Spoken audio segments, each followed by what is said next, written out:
어머니 선물이에요. 토요일 오후 햇살이 거실. 깊숙이 스며들었지만 공기는 어쩐지 서늘했다. 42살의 딸, 박지영은 방금 현관을 들어선 사람답지 않게 흐트러짐 없는 모습으로 소파에 앉은 최순자 여사 앞에 빳빳한 서류 봉투를 내밀었다. 명품 핸드백과 잘 다려진 트렌치코트. 딸의 모습은 언제나처럼 빈틈없고 그래서 더 다가가기 어려웠다. 순자 씨는 뜨개질하던 손을 멈추고 딸을 올려다보았다. 선물 갑자기 무슨 선물이냐? 어머니 곧 생신이시잖아요. 환갑도 칠순도 아니고 애매해서 그냥 넘어갈까 하다가 준호랑 돈 모아서 준비했어요. 지영은 봉투를 순자 씨의 무릎 위에 올려놓았다. 그 가벼운 무게가 이상하게도 순자 씨의 마음을 무겁게 짓눌렀다. 3년 전 남편을 떠나보낸 후로 자식들에게서 선물이라는 것을 받아본 기억이 아득했다. 명절에 주는 용돈 혹은 실용적인 내복 세트가 전부였다. 이런 식의 선물은 분명 다른 속내가 있기 마련이었다.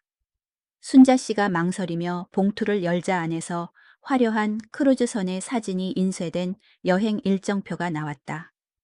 코스타 세레나오 7박 8일, 일본 일주. 이게 뭐냐? 크루즈 여행 티켓이에요. 부산에서 출발해서 일본 항구 도시 몇 군데 돌고 오는 거요. 방도 제일 좋은 오션뷰로 예약했어요. 어머니 평생 이런 데 한번 못 가보셨잖아요. 지영의 목소리에는 자랑스러움과 약간의 생색이 섞여 있었다. 마치 큰 선심이라도 쓰는 듯한 태도였다. 하지만 순자 씨의 얼굴에는 기쁨 대신 당혹감이 번졌다. 7박 8일. 그렇게 오랫동안 집을 비우라고. 이 집을 나 혼자 어딜 가라고. 이런 건 너희들이나 가는 거지. 난 괜찮다. 혼자 가시는 거 아니에요. 어머니 같은 분들 많대요. 친구도 사귀고 바다 구경도 하고 맛있는 것도 마음껏 드시고요. 제발 집에만 틀어박혀 계시지 말고요. 볼 때마다 숨 막혀요. 숨 막혀.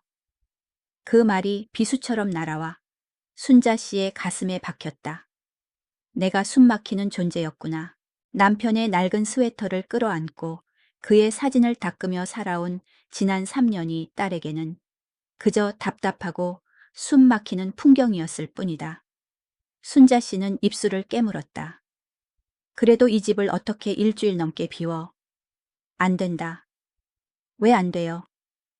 지영의 목소리가 순간 날카로워졌다. 도둑이라도 들까 봐요. 아니면 아버지 유품 누가 훔쳐가기라도 할까 봐요. 어머니 이제 그만 현실을 좀 보세요. 바로 그때였다. 지영이 기다렸다는 듯 본론을 꺼냈다. 마침 어머니 여행 가신 동안 부동산 사람 좀 불러서 집을 보게 하려고요. 순자 씨의 심장이 쿵 하고 떨어졌다. 역시나 이 선물의 진짜 목적은 이것이었다. 집을 왜 왜긴요? 팔아야죠. 제가 몇 번이나 말씀드렸어요. 67세 노인 혼자 살기에 이 집은 너무 크고 위험해요. 계단도 가파르고 겨울엔 춥고 관리비만 한 달에 얼마예요. 제가 알아본 오피스텔 있어요. 바로 길 건너라. 제가 매일 들여다볼 수도 있고 안전하고 따뜻하고. 딸의 말은 논리정연했다. 모든 것이 어머니를 위해서라는 포장지를 두르고 있었다. 하지만 순자 씨에게 이 집은 그냥 집이 아니었다. 20살의 시집와 45해를 남편과 함께 보낸 역사가 담긴 곳. 아들, 딸의 키를 재던 문설주 자국 남편이 손수 만들어준 마당의 작은 텃밭. 그의 손때가 묻은 서재의 낡은 의자. 이 모든 것을 버리고 어떻게 오피스텔이라는 차가운 상자 속으로 들어갈 수 있단 말인가. 싫다. 순자 씨의 목소리는 작았지만 단호했다. 평생 자식들 뜻을 거역해 본 적 없는 순종적인 어머니의 입에서 나온 말이라고는 믿기 힘든 단어였다. 지영의 표정이 싸늘하게 굳었다. 뭐라고요? 이 집 못 판다. 내 아버지와의 추억이 전부 여기에 있는데 나보고 그 추억을 다 버리라는 거냐. 추억. 어머니 추억이 밥 먹여줘요. 그 낡아빠진 추억 때문에 아들, 딸 고생시키는 건 괜찮으시고요. 이 집 팔고 남는 돈으로 저희도 숨 좀 돌리고 어머니 노후도 편안하게. 됐다. 그만해라. 순자 씨는 자리에서 일어났다. 더 이상 듣고 싶지 않았다. 딸의 눈에 비친 자신은 그저 처치 곤란한 늙은이, 구시대의 유물에 집착하는 고집불통일 뿐이었다. 지영은 잠시 말을 멈추고 마치 최후 통첩을 하듯 입을 열었다. 여행은 무조건 가세요. 티켓값만 350만 원이에요. 어머니가 안 가시면 그 돈 그냥 버리는 거예요. 집 문제는 어머니 다녀오시면 다시 얘기해요. 하지만 제 뜻은 변하지 않을 거예요.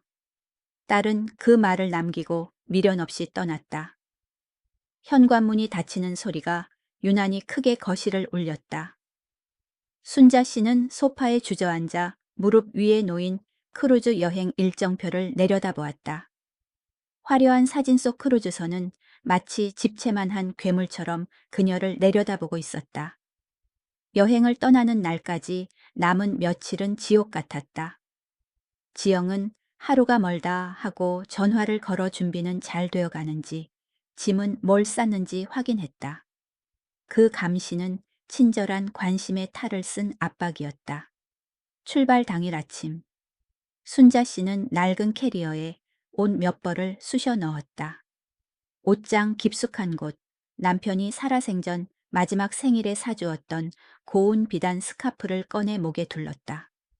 거울 속에는 주름진 얼굴의 낯선 할머니가 서 있었다. 정자야, 너 지금 뭐 하는 거니? 남편은 순자 씨를 늘 정자라고 불렀다.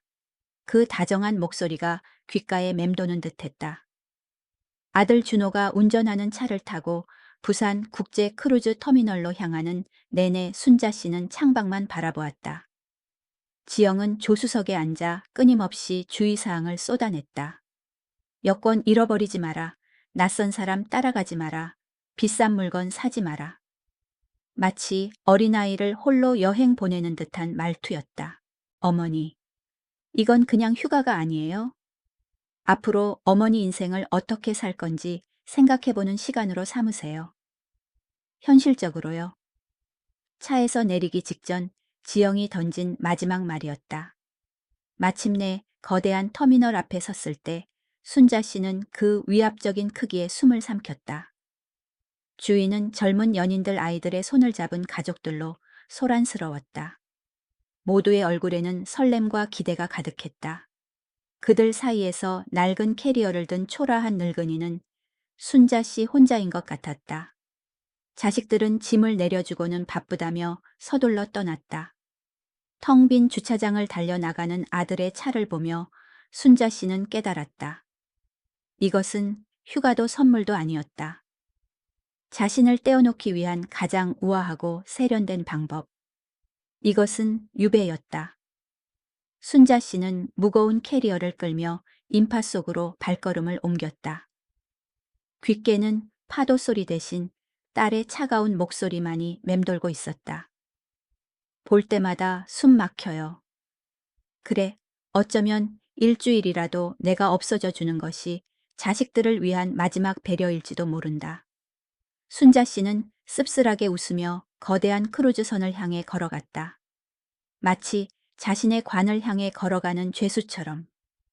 승선수속을 마치고 객실에 짐을 푸는 내내 최순자 씨의 마음은 무거운 돌덩이가 든 것처럼 가라앉아 있었다. 딸이 예약해준 오션뷰 객실의 둥근 창밖으로 펼쳐진 부산항의 풍경도 눈에 들어오지 않았다. 이곳은 호화로운 감옥일 뿐이었다. 한숨을 내쉬며 갑갑한 마음에 바람이라도 쐴 겸 밖으로 나왔다. 출항을 앞둔 가파는 들뜬 사람들로 북적였다. 순자 씨는 인파를 피해 한적한 난간에 자리를 잡았다. 바다 내음 섞인 바람이 남편이 사준 낡은 스카프를 부드럽게 흔들었다. 그때였다. 어머 좀 비켜주시죠. 고개를 돌릴 틈도 없이 강한 힘이 어깨를 밀쳤다. 비틀거리며 몇 걸음 물러선 순자 씨의 눈에 들어온 것은 화려한 원색의 원피스를 입은 중년 여인이었다. 머리는 사자처럼 한껏 부풀렸고 얼굴의 반을 가리는 커다란 선글라스와 손가락마다 끼워진 보석 반지가 유난스러웠다. 쯧! 길은 넓은데 왜 길목을 막고 서서 촌스럽게. 여자는 혀를 차며 순자 씨의 소박한 복장을 위아래로 훑어보았다. 그 경멸적인 시선에 순자 씨의 얼굴이 화르르 달아올랐다. 반박할 말을 찾지 못해 입술만 달싹이는 사이 어깨를 부딪힌 충격으로 목에 두르고 있던 스카프가 바닥으로 떨어졌다. 아, 순자 씨가 허리를 숙이려는 순간 점잖은 목소리가 들려왔다. 이것 부인 것 맞으십니까? 고개를 들자 희끗희끗한 은발을 단정하게 빗어 넘긴 노신사가 스카프를 들고 서 있었다. 깔끔하게 다려진 면, 재킷과 온화한 눈빛. 그는 방금 전의 무례한 여자와는 전혀 다른 종류의 사람이었다. 그는 떨어진 스카프를 순자 씨에게 건네며 경멸의 눈초리를 보냈던 여자를 향해 부드럽지만 단호하게 말했다. 사람이 많은 곳에서는 서로 조심해야지요. 그 한마디에 여자의 얼굴이 살짝 굳었다. 하지만 이내 노신사의 품이 있는 모습을 보고는 언제 그랬냐는 듯 목소리 톤을 바꾸었다. 어머, 죄송해라. 제가 마음이 급해서요. 괜찮으세요? 사부인 여자, 김경숙은 순자 씨에게 건성으로 사과하며 노신사에게는 교태 섞인 미소를 보냈다. 처음 뵙겠습니다. 김경숙이라고 해요.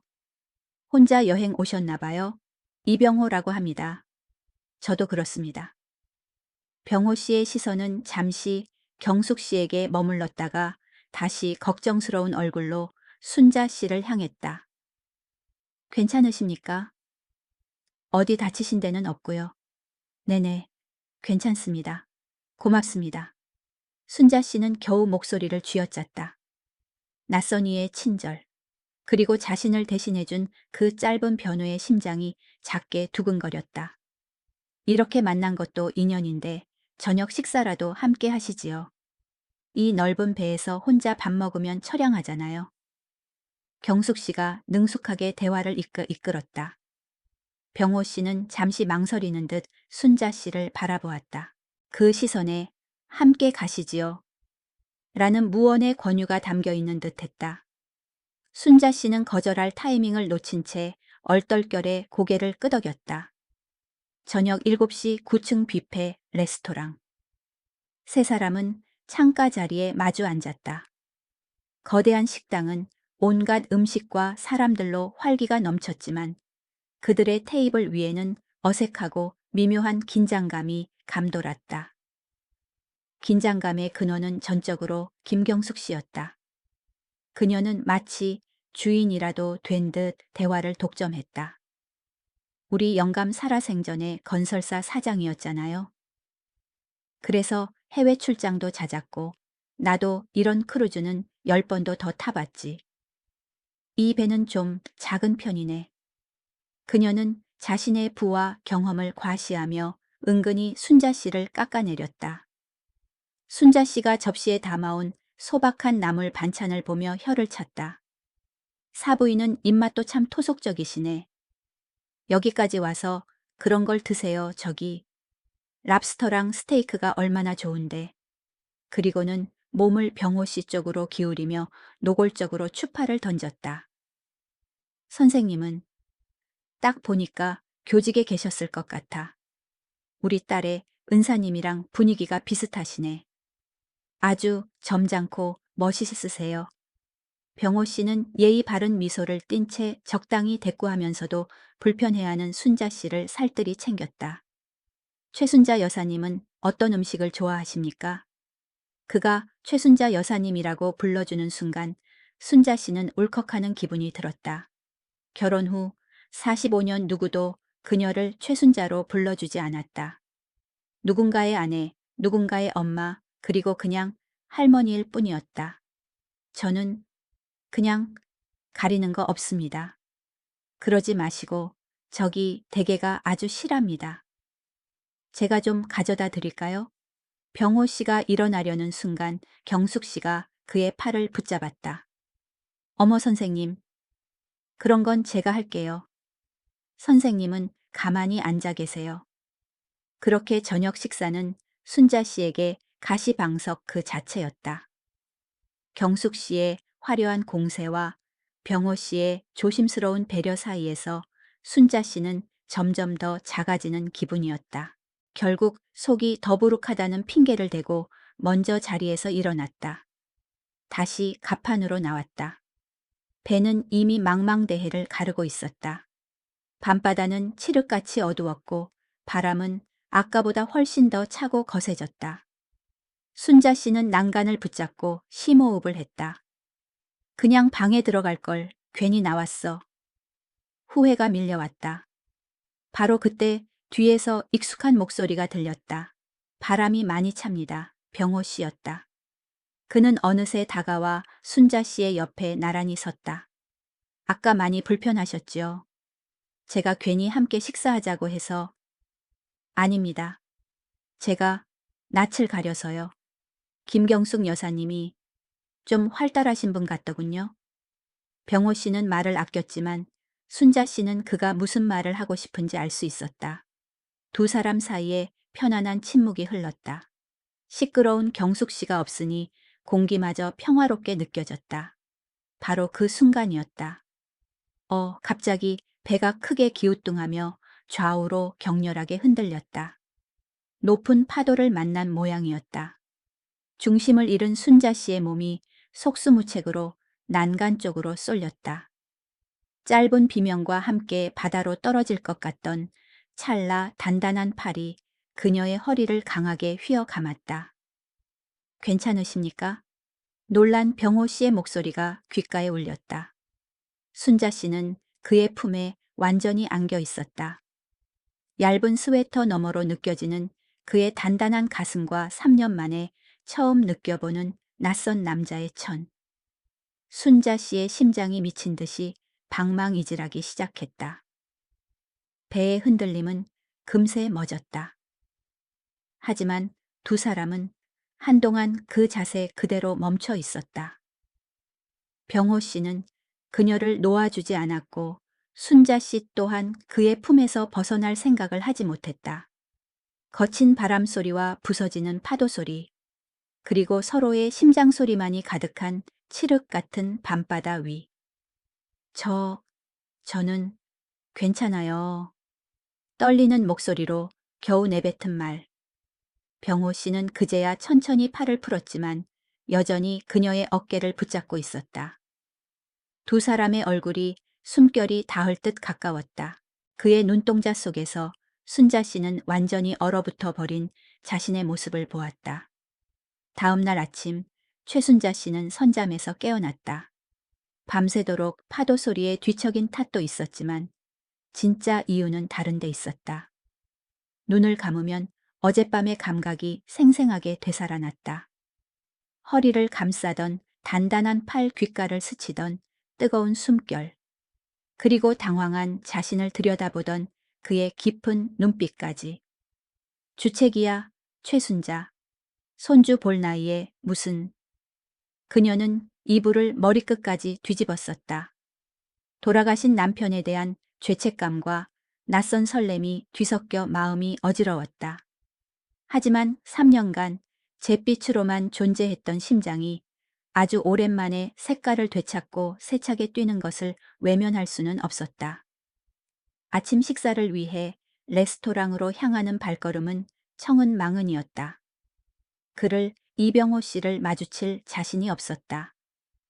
일부러 구석진 자리를 찾아 접시에 음식을 담는데 등 뒤에서 부드러운 목소리가 들렸다.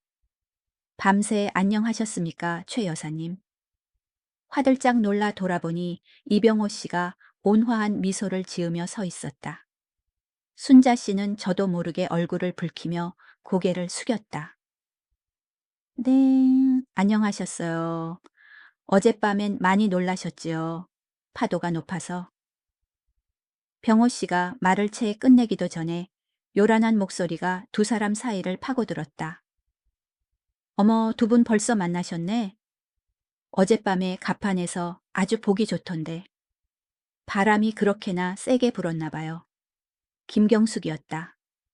그녀는 짙은 화장으로도 가려지지 않는 비아냥거림을 얼굴에 가득 담고 있었다. 그 노골적인 시선에 순자 씨는 마치 불륜이라도 저지른 사람처럼 고개를 들 수 없었다. 두 분, 오늘 사세보 한 개 내리시면 같이 다니시게요. 저는 아는 여행사 통해서 따로 예약한 투어가 있는데 아무래도 혼자 다니는 것보단 전문가랑 다니는 게 낫지 않겠어요. 경숙은 은근히 순자 씨의 준비성을 깎아내리며 병호 씨에게 동행을 제안했다. 하지만 병호 씨는 흔들림 없이 순자 씨를 향해 말했다. 저희는 저희끼리 천천히 둘러볼 생각입니다. 최 여사님 혹시 괜찮으시다면 저와 함께 항구 도시의 정취를 느껴보시지 않겠습니까? 그의 말은 정중했지만 경숙의 제안을 단호하게 거절하는 힘이 있었다.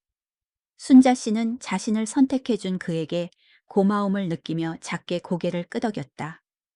일본 사세보항은 생각보다 조용하고 아담했다. 낯선 언어와 풍경 속에서 두 사람은 서로에게 유일한 의지였다. 녹슨 소의 냄새와 바다 냄새가 뒤섞인 부둣가를 나란히 걸으며 어색했던 공기는 서서히 편안함으로 바뀌어갔다. 작은 공원 벤치에 앉아 캔커피를 마시던 중 병호 씨가 먼저 침묵을 깼다. 혹시 실례가 안 된다면 남편분은 어떤 분이셨는지 여쭤봐도 되겠습니까? 순자 씨는 잠시 망설였다. 남편의 이야기는 그녀의 성역이었다. 하지만 그의 진지한 눈빛은 함부로 캐묻는 호기심이 아닌 깊은 이해심을 담고 있었다. 좋은 사람이었어요. 성실했고 자식들한테는 더없이 자상한 아버지였죠. 사랑 많이 받으셨겠습니다. 글쎄요. 순자 씨는 자신도 모르게 말끝을 흐렸다. 사랑이라기보다는 그냥 가족이었어요. 45년을 함께 살았으니 설렘보다는 의리 연인보다는 동지 같은 그런 사람이었죠. 그 말을 하고 나니 마음 한구석에 숨겨두었던 공허함이 모습을 드러냈다. 남편을 사랑하지 않은 것은 아니었지만 드라마에서처럼 가슴 뛰고 애틋한 사랑은 아니었다. 병호 씨는 순자 씨의 말을 묵묵히 듣더니 고개를 끄덕였다. 저도 비슷했습니다. 아내가 오래 아팠거든요. 병간호를 10년 가까이 했습니다. 아내를 사랑했지만 어느 순간부터는 제가 보호자이자 간병인이 되어 있더군요. 사람이 떠나고 나니 사랑했던 기억보다 외로움이 더 크게 남았습니다. 서로의 가장 깊은 상처를 공유하자 두 사람의 마음은 급격히 가까워졌다. 같은 아픔을 가진 사람만이 나눌 수 있는 위로가 그들 사이에 흘렀다. 그날 저녁 배로 돌아오자 선내 라운지에서는 작은 댄스 파티가 열리고 있었다. 은은한 조명 아래 중년의 부부들이 서툰 몸짓으로 블루스를 추고 있었다.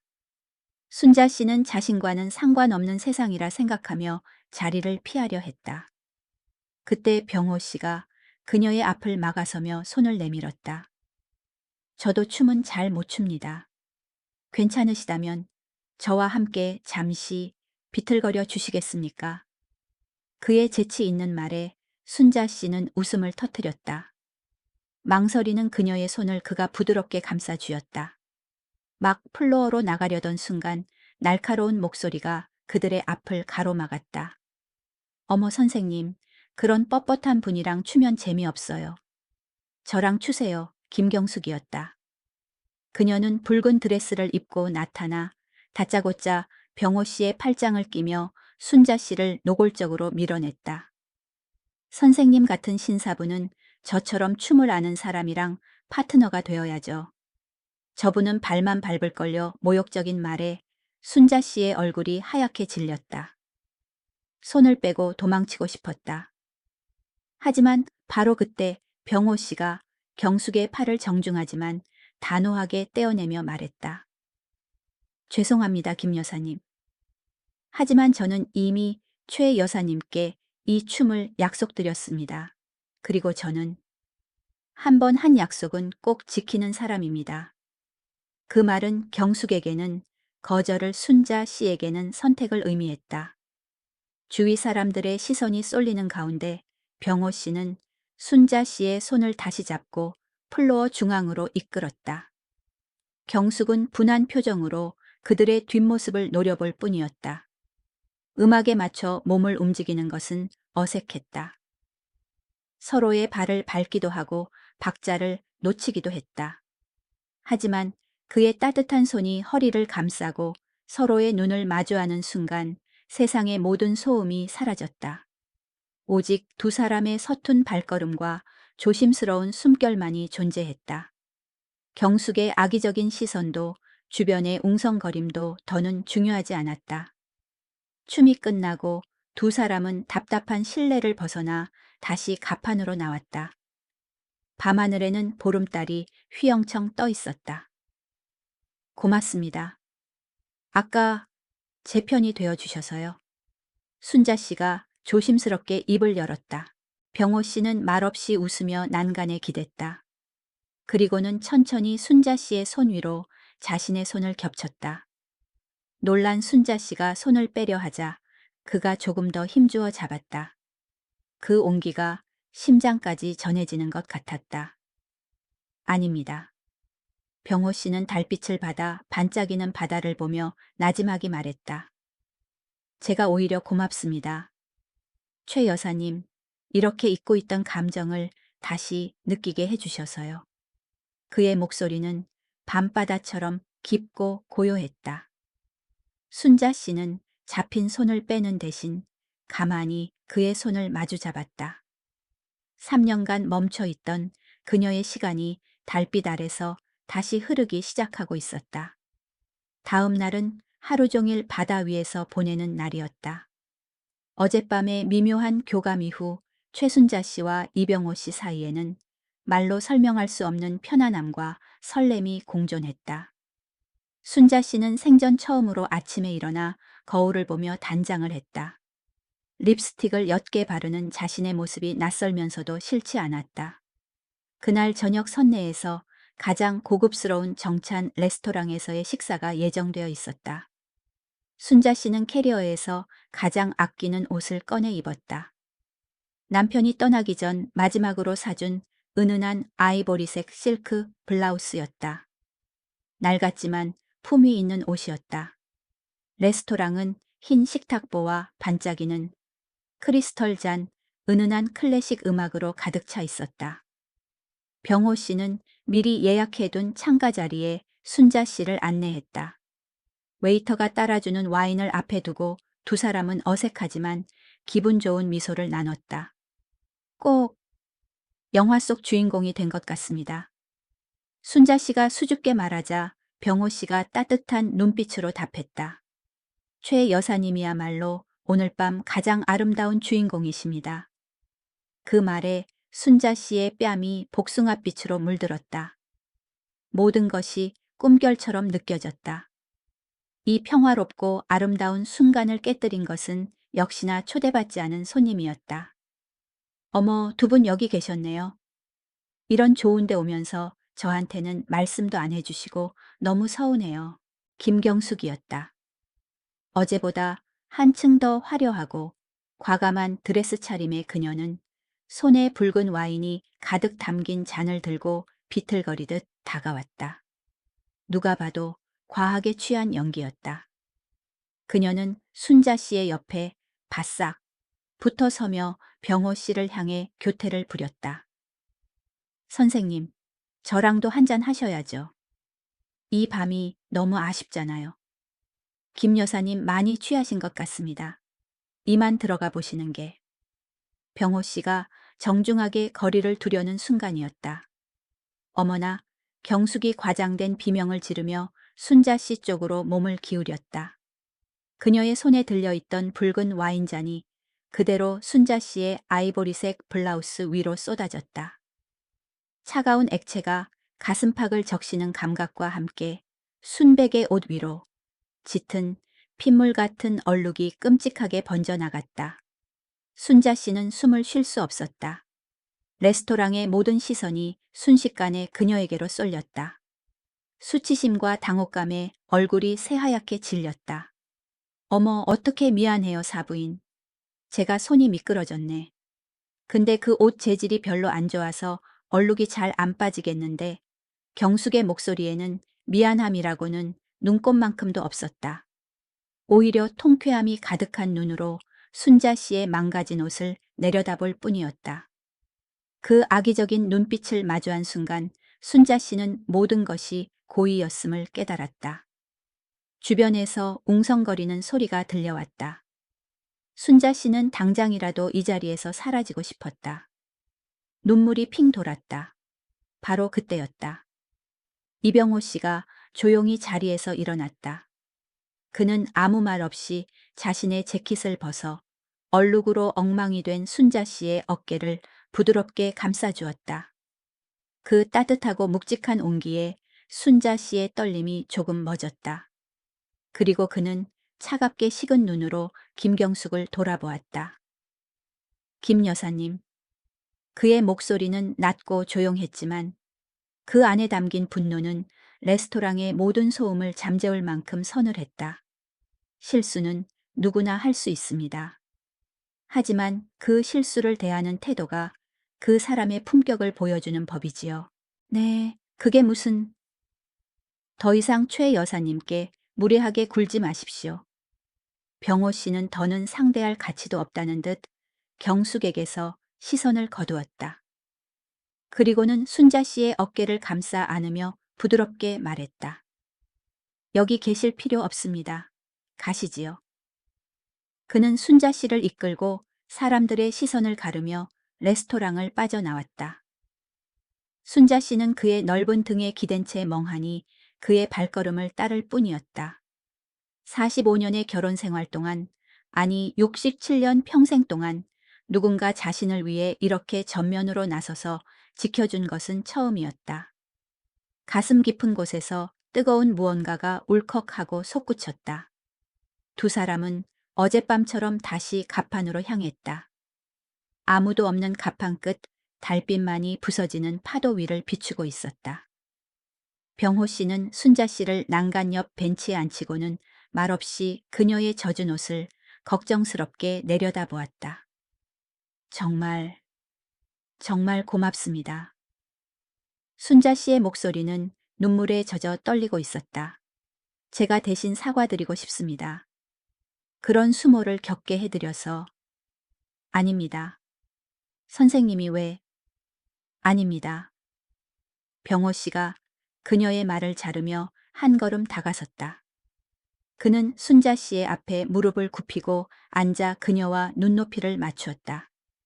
그의 눈동자가 달빛을 받아 절박하게 빛나고 있었다. 저는 더 이상 제 감정을 숨기고 싶지 않습니다. 어제 그리고 오늘 제 마음속에서 일어난 이 감정들이 무엇인지 이제는 알 것 같습니다. 그는 떨리는 손을 뻗어 순자 씨의 뺨에 흐르는 눈물을 조심스럽게 닦아주었다. 최 여사님과 함께 있으면 멈춰있던 제 심장이 다시 뛰는 것 같습니다. 죽은 줄로만 알았던 제 삶이 다시 살아 숨 쉬는 것 같습니다. 진심이 담긴 고백에 순자 씨는 흐느낌마저 잊은 채 그를 바라보았다. 이런 늙은이가 주책이라고 생각하셔도 좋습니다. 하지만 이 마음만은 진심입니다. 병호 씨는 순자 씨의 손을 조심스럽게 잡았다. 그의 손은 따뜻하고 강했다. 그는 천천히, 아주 천천히 얼굴을 가까이 했다. 순자 씨는 피하지 않았다. 그녀는 조용히 눈을 감았다. 망설이던 그의 입술이 그녀의 입술에 부드럽게 닿는 순간 순자 씨의 온몸으로 따뜻한 전율이 흘렀다. 그것은 정결적인 키스가 아니었다. 상처받은 영혼을 위로하는 조심스럽고 경건한 입맞춤이었다. 수십 년간 잊고 살았던 여자로서의 자신이 칠흑 같은 바다 위에서 부서지는 달빛 아래서 한 남자의 진심 어린 고백과 함께 다시 깨어나고 있었다. 육지가 가까워질수록 꿈 같은 7박 8일의 마법은 희미한 안개처럼 흩어졌다. 백고동 소리가 길게 울리자 최순자 씨는 이병호 씨와 함께 갑판에 서서 점점 커지는 부산항의 모습을 말없이 바라보았다. 지난 며칠간 그토록 자연스러웠던 두 사람의 거리감이 어색하게 느껴졌다. 북적이는 사람들 틈에서 그들은 다시금 이름 모를 노인 1, 2가 되어 있었다. 벌써 도착했네요. 순자 씨가 나지막이 말하자 병호 씨가 씁쓸한 미소로 답했다. 네, 꿈만 같았습니다. 그 꿈이라는 단어가 두 사람의 마음을 무겁게 짓눌렀다. 꿈은 언젠가 깨기 마련이니까. 하선장은 아수라장이었다. 짐을 찾고 가족을 찾는 사람들로 소란스러웠다. 순자 씨가 두리번거리며 자신의 낡은 캐리어를 찾고 있을 때 날카로운 목소리가 그녀의 이름을 불렀다. 어머니 딸 지영이었다. 칼같이 달인 정장 차림의 그녀는 인파 속에서도 한눈에 띄었다. 지영은 순자 씨의 옆에 서 있는 병호 씨를 위아래로 한번 훑어보았지만 마치 투명인간이라도 되는 듯 아무런 인사도 건네지 않았다. 그 차가운 무시가 병호 씨는 물론 순자 씨의 가슴에도 비수처럼 꽂혔다. 짐은 이쪽으로 주세요. 차 대기시켜 놨어요. 지영은 순자 씨의 캐리어를 빼앗듯 끌며 앞장섰다. 작별 인사를 할 틈도 없이 모든 것이 끝나버리는 순간이었다. 병호 씨가 다급하게 순자 씨의 손에 작은 메모지 하나를 쥐어주었다. 그의 전화번호였다. 연락 드리겠습니다. 그의 목소리가 인파의 소음에 묻혔다. 순자 씨는 고개를 끄덕이는 것 외에는 아무것도 할 수 없었다. 지영의 감시하는 듯한 시선이 등 뒤에서 느껴졌기 때문이다. 아들 준호가 운전하는 채 오르자 바깥 세상의 소음과 함께 현실이 밀려 들어왔다.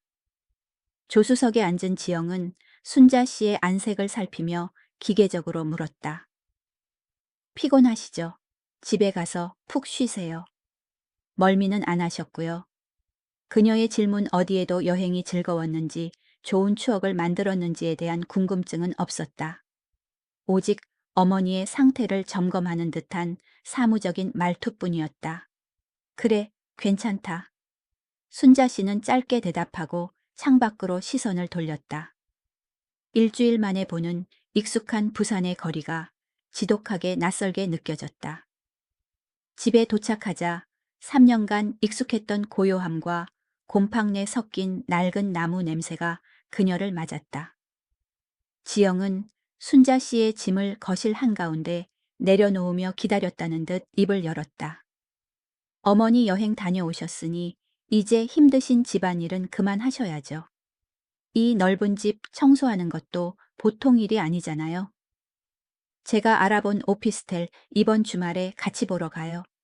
어머니도 보시면 마음에 드실 거예요. 결국 모든 것은 원점이었다.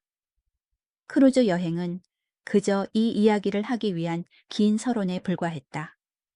순자 씨는 아무 대답도 하지 않았다. 대답할 기운도 의지도 없었다. 그녀는 그저 멍하니 거실 벽에 걸린 남편의 사진을 바라볼 뿐이었다. 그날 밤 순자 씨는 잠을 이룰 수 없었다. 손에 꼭 쥐고 있던 병호 씨의 메모지를 펼쳐보았다. 단정한 글씨체로 쓰인 11자리 숫자. 이 숫자들이 마치 외부 세상과 자신을 이어주는 유일한 동아줄처럼 느껴졌다. 그녀는 한참을 망설이다 떨리는 손으로 전화번호를 저장했다. 이병호라는 이름 석자를 입력하는 것만으로도 심장이 세차게 뛰었다. 그때였다. 핑. 작은 알림음과 함께 휴대폰 화면이 밝아졌다. 처음 받아보는 문자 메시지였다. 초해순자 여사님, 무사히 들어가셨습니까? 제게는 꿈 같은 7일이었습니다. 이병호, 드림. 순간 순자 씨의 입가에 자신도 모르는 미소가 번졌다. 잿빛이던 세상에 한 줄기 색이 들어오는 기분이었다. 꿈이 아니었구나. 그 따뜻했던 시간들이, 그 사람의 진심이 모두 진짜였구나. 그녀가 답장을 뭐라고 보내야 할지 몰라. 화면만 들여다보고 있을 때 방문이 벌컥 열렸다. 어머니 안 주무셨어요? 무슨 좋은 일 있으세요? 누구신데 그렇게 웃으세요? 지영이었다. 잊은 물건이 있다며 다시 돌아온 모양이었다. 순자 씨는 화들짝 놀라 저도 모르게 휴대폰을 이불 밑으로 숨겼다. 그 당황한 몸짓이 오히려 지영의 의심을 키웠다. 지영의 눈이 가늘어졌다. 뭐 숨기시는 거 있으세요? 아니다. 그냥 광고 문자다. 잠이 안 와서 보고 있었다. 서툰 거짓말이었다. 지영은 미심쩍은 눈초리로 순자 씨와 이불 밑을 번갈아 보았지만 더는 캐묻지 않았다. 하지만 그녀의 눈빛은 분명히 말하고 있었다. 어머니의 모든 것은 제 통제에 있어야 해요. 지영이 돌아간 후에도 순자 씨의 심장은 한참 동안이나 진정되지 않았다. 문자를 받았다는 기쁨보다 딸에게 무언가를 숨겨야 한다는 죄책감과 두려움이 더 크게 밀려왔다. 이것이 현실이었다. 다음 날 오후 순자 씨는 멍하니 뜨개질만 하고 있었다. 그때 휴대폰이 조용히 진동했다. 화면에는 이병호라는 이름이 떠 있었다. 전화였다. 순자 씨는 심장이 멎는 것 같아 숨을 멈췄다. 받을까 말까. 수십 번을 망설이다 결국 떨리는 손으로 통화 버튼을 눌렀다. 여보세요 최 여사님, 저 이병호입니다. 목소리 들으니 정말 좋습니다. 수화기 너머로 들려오는 그의 다정한 목소리에 순자 씨의 눈시울이 뜨거워졌다. 혹시 잠깐 뵐 수 있겠습니까? 지난번 공원에서 마셨던 캔커피가 생각나서요. 차라도 한잔하고 싶은데. 그의 제안은 거부할 수 없는 유혹이었다. 하지만 동시에 넘을 수 없는 벽처럼 느껴졌다. 지영의 얼굴이 눈앞에 어른거렸다. 하지만 이대로 다시 예전의 최순자로 돌아가고 싶지는 않았다. 잠시 후 순자 씨는 지영에게 전화를 걸었다. 심장이 발소리처럼 크게 울렸다. 응, 지영아. 나 별일 없다. 그냥 동네 복지관에 뭐 새로운 거 가르쳐주나 구경이나 가볼까 하고. 생전 처음으로 그녀는 딸에게 거짓말을 했다. 수화기를 내려놓는 순자 씨의 손은 가늘게 떨리고 있었다. 두려움과 설렘이 뒤섞인 채 그녀는 약속 장소로 향할 채비를 시작했다. 약속 시간은 오후 2시였다. 최순자 씨는 오전부터 옷장 앞에서 서성였다. 마치 첫 데이트를 앞둔 17 소녀처럼 입을 옷이 하나도 없는 것 같았다. 장롱 깊숙한 곳에서 수년 전 사두고 한 번도 입지 않은 잔잔한 꽃무늬가 그려진 원피스를 꺼내 들었다. 너무 화사한가? 이 나이에 주책이라고 하겠지. 내려놓았다가 다시 집어들기를 수십 번. 결국 그녀는 거울 앞에 서서 어색하게 원피스를 몸에 대보았다. 먼지 쌓인 화장대 서랍을 열어 잊고 지냈던 립스틱도 꺼내 발랐다. 바르는 순간 3년간 잊고 살았던 여자로서의 자신이 희미하게 모습을 드러냈다. 낯설고 부끄러웠지만 심장이 뛰었다. 집을 나서기 직전 그녀는 딸 지영에게 했던 거짓말을 떠올렸다. 복지관에 구경 간다. 평생 누구에게 싫은 소리 한 번 못하고 거짓말은 입에 담아본 적도 없던 그녀였다. 등 뒤에서 느껴지는 죄책감의 무게가 무거웠지만 문 밖에서 기다리고 있을 작은 행복에 대한 기대가 더 컸다. 약속 장소인 동네의 작은 카페에 도착하자 이병호 씨가 먼저 와 창가에 앉아 있었다. 가을 햇살이 그의 은발을 부드럽게 비추고 있었다. 순자 씨를 발견한 그가 자리에서 일어나며 환하게 웃었다. 오셨습니까? 오늘 참 고우십니다. 그의 진심 어린 칭찬에 순자 씨의 얼굴이 홍시처럼 붉어졌다. 자리에 앉아 주문한 대추차를 앞에 두고 두 사람은 한동안 아무 말도 하지 못했다. 배 위에서의 열띤 감정은 간데없고 10대 소년 소녀 같은 어색함만이 맴돌았다. 그 배에서 내린 뒤로 모든 게 꿈만 같습니다. 병호 씨가 먼저 침묵을 깼다. 그 말에 순자 씨의 마음도 스르르 풀렸다.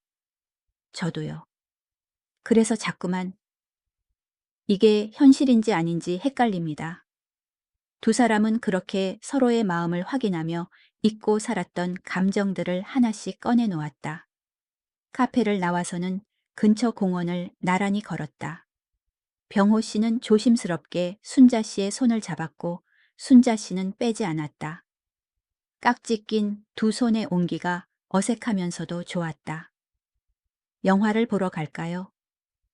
병호 씨의 갑작스러운 제안에 순자 씨의 눈이 커졌다. 영화관에 가본 것이 언제였던가. 아들 준호가 초등학생일 때 우로의 매를 보러 간 것이 마지막이었던 것 같다. 어두운 영화관, 안 커다란 화면에서는 애틋한 사랑 이야기가 펼쳐지고 있었다. 하지만 순자 씨는 영화에 집중할 수 없었다. 옆자리에 앉은 그의 숨결 어깨에 살짝 닿는 그의 천이 온 신경을 사로잡았다. 팝콘통에 손을 넣었을 때 두 사람의 손이 스쳤다. 짧은 정정이 같은 것이 두 사람 사이를 흘렀다. 병호 씨는 그 순간을 놓치지 않고 팝콘 대신 그녀의 손을 부드럽게 감싸 쥐었다. 순자 씨는 놀라 숨을 멈췄지만 차마 그 손을 뿌리치지 못했다. 영화가 끝날 때까지 두 사람은 어둠 속에서 조용히 서로의 온기를 나누었다. 저녁은 뜨끈한 칼국수집에서 먹었다. 화려한 레스토랑은 아니었지만 마주 앉아 김이 모락모락 나는 국수를 먹는 시간이 더없이 행복했다. 이렇게 평범한 것들을 함께 할 수 있다는 게 얼마나 좋은지 모르겠습니다. 병호 씨의 말에 순자 씨는 고개를 끄덕였다. 남편이 살아있을 때 이런 평범한 행복을 너무나 당연하게 여겼던 자신이 떠올랐다.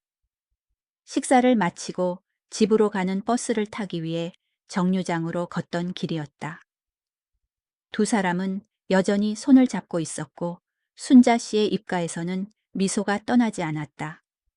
그녀는 정말로 살아있다고 느꼈다.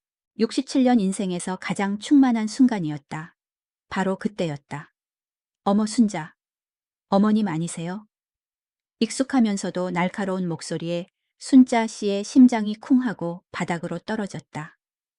고개를 돌리자 그곳에는 딸 지영과 같은 아파트에 사는 이웃 여자 김 씨가 서 있었다. 장바구니를 든 그녀는 놀랍다는 듯 눈을 동그랗게 뜨고 순자 씨와 병호 씨의 맞잡은 손을 빤히 쳐다보았다. 순자 씨는 화들짝 놀라 감전이라도 된 듯 병호 씨의 손을 뿌리쳤다. 얼굴에서 핏기가 가시는 것이 느껴졌다. 웃음기는 온데간데 없이 사라지고 차가운 공포가 심장을 휘감았다. 아, 네, 김씨 아주머니. 여긴 어쩐 일로? 말이 헛나왔다. 순자 씨는 마치 현장에서 잡힌 범죄자처럼 어쩔 줄을 몰라 했다. 저는 장 보고 들어가는 길이죠. 어머님은 웬일이세요? 복지관 가신다더니 시내까지 나오셨네요. 근데 옆에 계신 분은 누구? 김 씨의 꼬치꼬치 캐묻는 시선이 병호 씨에게로 향했다. 아, 이분은 그냥 오랜 친구분입니다. 아, 그러시구나. 두 분 참 잘 어울리시네요. 악에 없는 말이었지만 순자 씨에게는 사형 선고처럼 들렸다. 김 씨는 호호 웃으며 손을 흔들었다. 다음에 지영이 보면 어머님 만났다고 얘기해야겠네요. 조심히 들어가세요.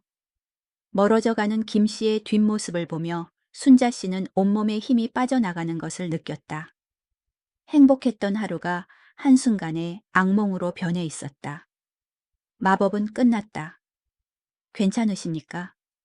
걱정스러운 병호 씨의 목소리도 귀에 들어오지 않았다. 버스를 타고 집으로 돌아오는 내내 순자 씨는 입을 굳게 닫았다. 병호 씨는 더 이상 그녀의 손을 잡지 못했다. 두 사람 사이에는 넘을 수 없는 현실의 벽이 차갑게 세워져 있었다. 그날 밤 순자 씨는 불안감에 잠 못 이루고 거실을 서성였다. 제발, 제발 아무 일도 없기를. 김 씨가 지영에게 아무 말도 하지 않았기를 간절히 기도했다. 10시가 넘은 시간 정막을 깨고 휴대폰이 날카롭게 울렸다. 화면에 뜬 우리 딸이라는 이름에 그녀의 심장이 철렁 내려앉았다. 떨리는 손으로 전화를 받았다. 여보세요? 어머니 저예요. 수화기 너머로 들려오는 지영의 목소리는 얼음장처럼 차가웠다. 폭풍 전의 고요함이었다. 복지관은 어떠셨어요? 뭐 재밌는 거라도 있었어요? 응. 그냥 둘러만 보고 왔다. 순자 씨는 마른 침을 삼키며 간신히 대답했다. 그러세요. 이상하네. 지영은 차갑게 웃으며 말했다. 방금 옆집 김씨 아줌마한테 전화 왔었는데 시내에서 어머니 봤다고 하던데요. 어머니. 딸의 목소리가 서늘한 칼날이 되어 심장을 꿰뚫었다. 오늘 어디서 누구랑 같이 계셨어요? 다음 날 오전 현관 도어록이 해제되는 소리가 날카롭게 집안의 정적을 깨뜨렸다. 최순자 씨가 놀라 현관을 쳐다보기도 전에 딸 박지영이 성큼성큼 안으로 들어섰다. 그녀의 얼굴은 분노로 하얗게 질려 있었고 손에는 무언가를 들고 있었다. 어머니 이게 다 뭐예요? 지영은 거실 테이블 위로 손에 든 것을 세게 내던졌다. 탁 소리와 함께 흩어진 것은 여러 장의 사진이었다. 순자 씨가 이병호 씨와 함께 카페에 앉아 있는 모습, 공원 벤치에서 손을 잡고 있는 모습, 심지어 영화관 앞에서 나란히 서 있는 모습까지. 마치 범죄 현장을 찍은 증거 사진처럼 선명했다. 이게 다 뭐냐? 순자 씨의 목소리가 염소처럼 떨렸다. 어젯밤 김 씨 아주머니의 목격담만으로는 나올 수 없는 사진들이었다. 옆집 아줌마 얘기 듣고 이상해서 사람 시켰어요. 어머니 뒤 밟으라고. 지영의 입에서 나온 말은 충격 그 자체였다. 제 딸이 엄마를 미행하고 사진까지 찍게 했다는 사실을 순자 씨는 도저히 믿을 수가 없었다. 심장이 얼음물에 담긴 것처럼 차갑게 식어갔다. 어떻게, 네가 어떻게 엄마한테 이럴 수가 있어. 제가 뭘 어쨌는데요. 지영이 소리를 질렀다. 그동안 쌓아온 분노가 한꺼번에 터져 나왔다. 이 남자 누구예요? 정체가 뭐냐고요? 칠순 다 된 노인네 꼬드겨서 뭐라도 뜯어내려는 제비족 아니에요? 어머니가 세상 물정을 뭘 안다고 아무 남자나 만나고 다녀요. 이 집이라도 팔아 바치려고 작정하셨어요. 그런 분 아니다 함부로 말하지 마. 그런 분이 아니면 뭔데요? 평생 아버지밖에 모르고 살던 분이 남편 돌아가신 지 얼마나 됐다고. 벌써 다른 남자랑 손잡고 웃고 다녀요. 사람들이 손가락질하는 거 안 보여요. 어머니 제발 정신 좀 차리세요. 어머니 혼자만의 인생이 아니잖아요. 제 얼굴 준호 얼굴에 먹칠하고 싶으세요. 먹칠. 그 단어가 순자 씨의 심장을 후벼 팠다. 내가 내 존재가 자식들의 인생의 오점이 되는구나. 바로 그때 초인종이 울렸다. 지영이 신경질적으로 문을 열자 배달원 한 명이 작은 상자를 들고 서 있었다. 최순자님, 댁 맞으시죠? 선물 배달입니다. 지영은 의심스러운 눈초리로 상자를 받아들었다. 상자 위에는 단정한 글씨체로 쓴 카드가 붙어 있었다. 오늘도 고운 하루 보내시길 바랍니다. 이병호. 지영은 코웃음을 치며 상자를 거칠게 열어 젖혔다. 안에는 고운 빛깔의 비단 스카프가 정갈하게 개어져 있었다. 어제 순자 씨가 하고 나온 낡은 스카프를 기억하고 그가 보낸 작은 선물이었다. 순자 씨는 그 스카프를 보는 순간 울컥 눈물이 쏟아질 것 같았다. 그 사람의 따뜻한 마음씨가 고스란히 전해져 왔다. 하지만 지영에게 그것은 불에 기름을 붓는 격이었다. 선물하 기가 막혀서. 이런 싸구려 하나 쥐어주고 우리 엄마 재산을 노리는 거겠지. 지영은 스카프를 상자에서 낚아채듯 꺼내 들었다. 그리고는 망설임 없이 그것을 구겨서 바닥으로 내동댕이 쳤다. 안 돼. 순자 씨의 비명이 터져 나왔지만 이미 늦었다. 지영은 그것으로도 모자라 하이힐을 신은 발로 고운 비단 스카프를 사정없이 짓밟았다.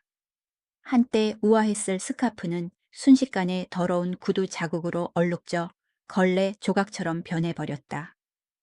이게 무슨 짓이냐. 순자 씨는 무릎을 꿇고 바닥에 떨어진 스카프를 주워들었다. 그녀의 손이 부들부들 떨렸다. 이것은 단순한 스카프가 아니었다.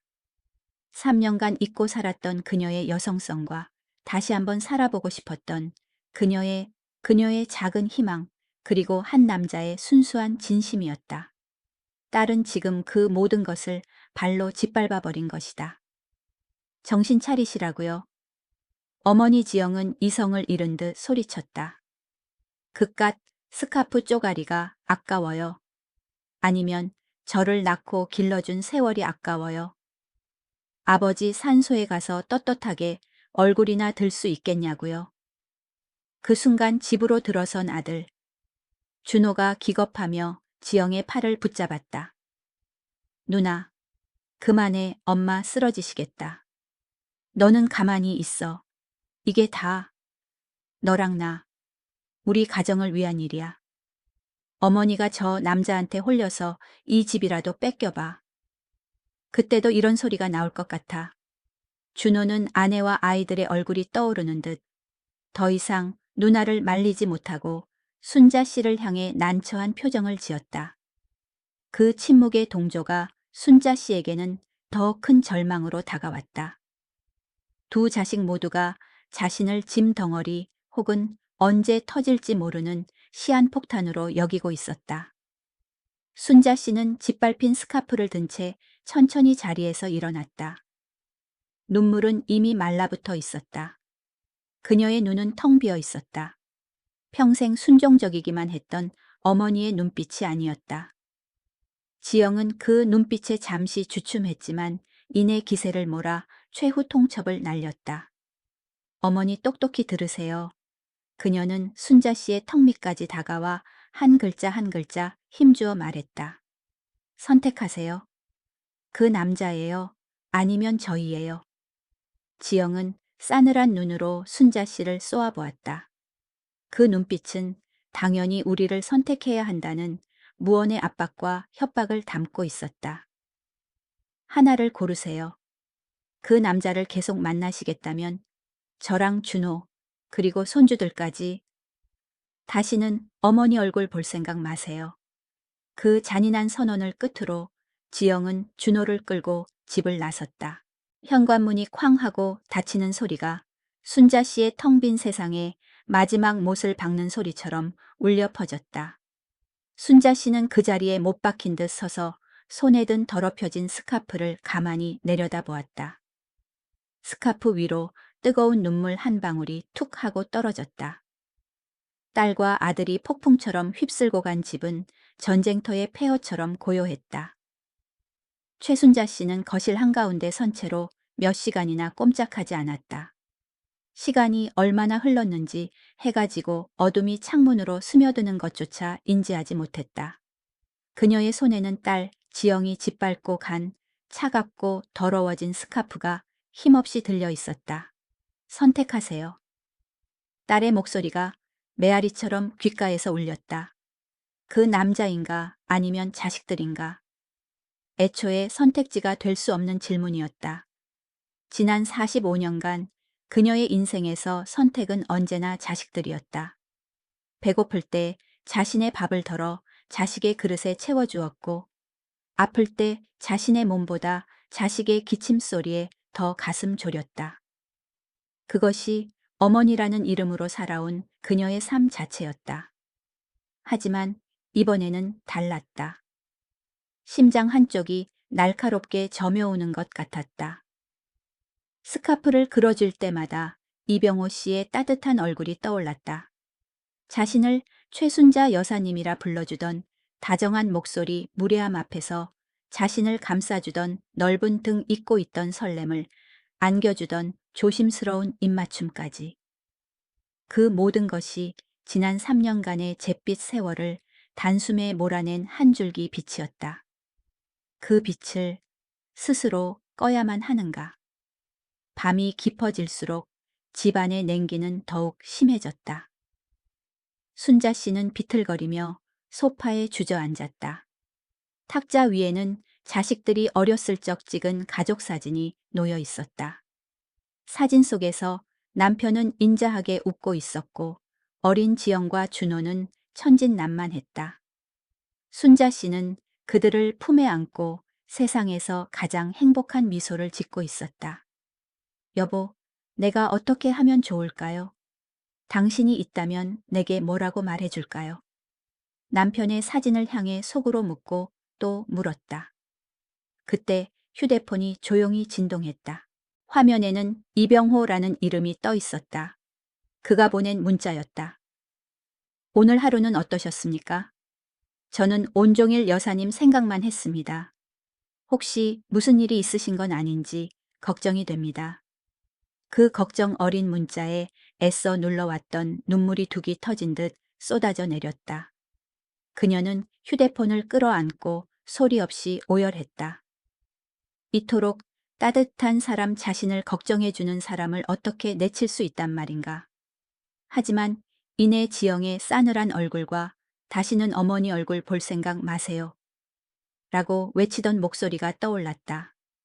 하나밖에 없는 아들과 딸 눈에 넣어도 아프지 않을 손주들의 얼굴이 스쳐 지나갔다. 자신이 이기적인 행복을 좇는다면 그 아이들은 등을 돌릴 것이다. 평생을 바쳐 이룩한 가족이라는 성이 무너져 내릴 것이다.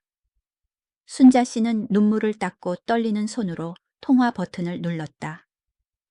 신호음이 몇 번 울리지 않아 그가 전화를 받았다.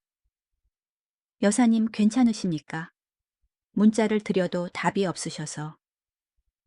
수화기 너머로 들려오는 그의 안타까운 목소리에 순자 씨의 결심이 다시 흔들렸다. 하지만 그녀는 눈을 질끈 감았다. 선생님. 그녀의 목소리는 물에 잠긴 솜처럼 무겁고 축축했다. 드릴 말씀이 있습니다. 네, 여사님. 말씀하세요. 순자 씨는 심호흡을 했다. 지금부터 그녀가 뱉어야 할 말들은 자신의 심장을 갈기갈기 찢어내는 칼날이 될 것이다. 우리 이제 그만 만나는 게 좋겠습니다. 내 수화기 너머로 그의 숨 막히는 소리가 들려왔다. 갑자기 그게 무슨 말씀이십니까? 제가 혹시 뭐 실수한 것이라도 있습니까? 아닙니다. 선생님은 아무 잘못 없으세요. 다 제 문제입니다. 순자 씨는 미리 준비해둔 가장 비겁하고 잔인한 거짓말을 내뱉었다. 생각해보니 제가 너무 경솔했던 것 같습니다. 남편이 떠난 지 얼마나 됐다고. 제가 잠시 외로움에 눈이 멀어 선생님께 큰 신뢰를 했습니다. 주책이었어요. 이 나이에 사랑은 무슨 사랑이겠습니까? 자신의 입으로 내뱉고도 믿을 수 없는 모진 말들이었다. 여사님, 그건 진심이 아니시지 않습니까? 어제 우리 잊어주세요. 순자 씨는 그의 말을 끊었다. 더 들으면 무너져 내릴 것 같았다. 여행지에서 잠시 들떴던 늙은이의 하룻밤, 꿈이었다고 생각해 주세요.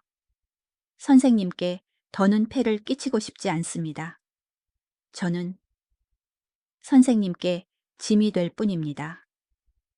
짐이 되고 싶지 않다는 말은 사실 자식들에게 하고 싶은 말이었다. 수화기 저편에서는 긴 침묵이 흘렀다. 순자 씨는 그 침묵의 무게를 견디며 숨죽여 울었다. 그의 상처받은 숨소리가 고스란히 전해져 오는 듯했다. 얼마나 지났을까? 병호 씨가 마침내 입을 열었다. 그의 목소리는 모든 것을 체념한 듯 낮고 가라앉아 있었다. 알겠습니다. 여사님께서 그렇게 말씀하신다면. 그는 잠시 말을 멈췄다가 마지막 힘을 쥐어짜듯 덧붙였다. 저는 여사님의 결정을 존중하겠습니다. 그 한마디가 순자 씨에게는 사형 선고처럼 들렸다. 그녀가 내뱉은 거짓말을 그가 믿어주었다. 아니, 믿어주기로 결심한 것이다. 그것이 그가 그녀에게 해줄 수 있는 마지막 배려라는 것을 알기에 순자 씨는 더 비참해졌다. 그럼 건강하십시오. 전화가 끊어졌다. 또 하는 차가운 기계음이 두 사람의 인연이 완전히 끝났음을 알리고 있었다. 순자 씨는 휴대폰을 손에서 떨어뜨렸다.